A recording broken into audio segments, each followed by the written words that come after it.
Mga pinakulop, sir. Pwede ko ba maaruan lubos niyo mo ng ngaran ng taga-Jing ka? Manager pa nga bulig. Taga barangay Matubato, Palbarig City. Ito ba nagpatayan mo sangkay? Pero kung niya sir papatayo. May nakita na mo na mo ID nga kayo na balay. So, imposible ka kung ako na ilinakat. Kaya mga ito lang nilang yun. Napatay mo yung sangkay?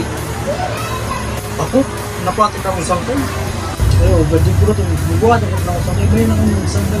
Hindi ko man kahit ang bawat ang niya. Bayan na kayo na magsangkay. Bayan na kayo na nabimo ko.